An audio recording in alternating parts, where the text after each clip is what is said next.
Others can come here and be citizens.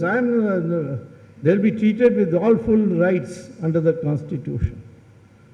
But to qualify as an Indian, or which I would call as Hindustan, you must have that identity. Number two, you must know the correct history of India. We were not beaten, and anybody who wanted to come here came. We were not so many different countries. Tell me the Cholas went to Indonesia, Cambodia, Vietnam. What language did they prescribe there as compulsory language? Not Tamil. They prescribed Sanskrit in these countries. So the concept of India was already there throughout. When Adi Shankara went to North to debate Mandana Mishra and tried to convert him to his side, which he succeeded, and made him the first Sringeri Acharya, Shankaracharya. The first question was asked of Shankaracharya, Adi Shankara, who are you? He said, I'm Dravida Shishu. They said, Shishu we understand means child. But what is the Dravida? There he explained, it's a sandhi of two words, thra and vid, which essentially means where the three coasts meet. That is, Dravida is a term which means South India. Karunanidhi told me one day that Dravida means non-Brahmin. So I said, then tell me how Rahul Dravid is a Brahmin. This is what has been fed into our brain. I say to you that we have a record of not persecuting any minorities. When we were almost 100%, we did not. We built synagogues for the Jews. The first resolution passed in the Israeli parliament was, thank you India, you're the only country where the Jews were never persecuted. We are willing to own them up. We have no problem with Parsis, they are only 60,000. But look at their dominance. Chief Justice of Supreme Court, Mr. Kapadia, Parsi. Commander-in-Chief of the Indian Army, Sam Manakshaw, Parsi. Attorney General Sori Sorabji, a Parsi. Air Force Marshal, Fali Major, Parsi. Coast Guard Director General, Parsi. There are Parsis all over. But do we ever complain? What is this small minority is dominating like this? No one says a word. Because the Parsis have from day one chose to be indistinguishable from the rest of India. They wear in Indian clothes, they speak in Indian language, Gujarati. And when the British asked them that like Anglo-Indians, shall we make a special provision for you in Parliament? They said, no, you go. The Hindus have looked after us for thousands of years. We don't need you. With the Islam, this problem is that it's an international community. There is a clash in their mind between their international outlook and their national requirement.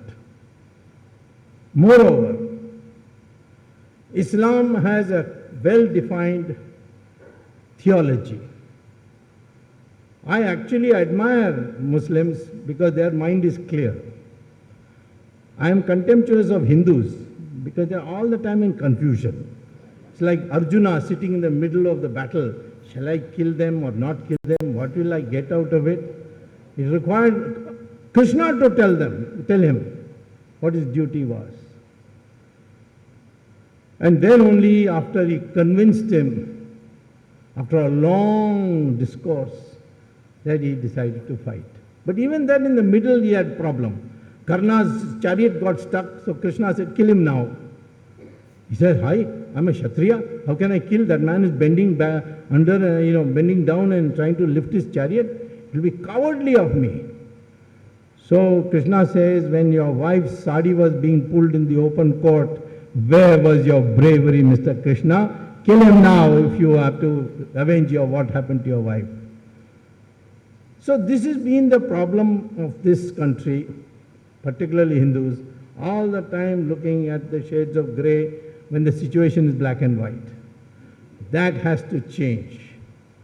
You must have a clarity. When it comes to the national integrity, we will never compromise on it.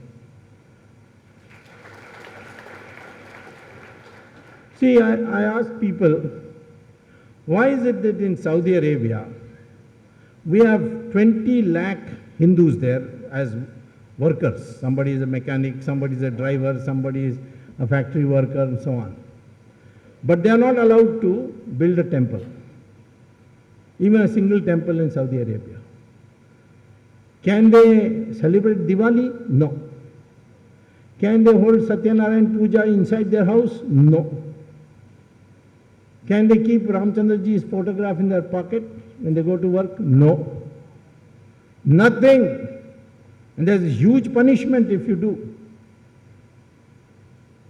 But in our country, you can have a church, you can have a masjid, you can have staying, you can have azan, you can have the morning fellows, waking you up.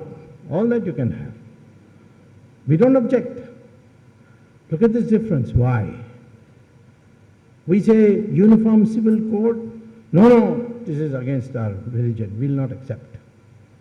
Then why do they accept in Australia uniform civil code? Australia has a uniform civil code which every Muslim there has to obey. So does the United States.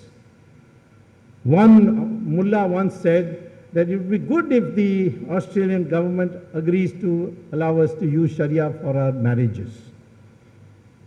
So the Australian Prime Minister immediately reacted and said, if you want Sharia, please find another country. In Australia, you will have only uniform civil code.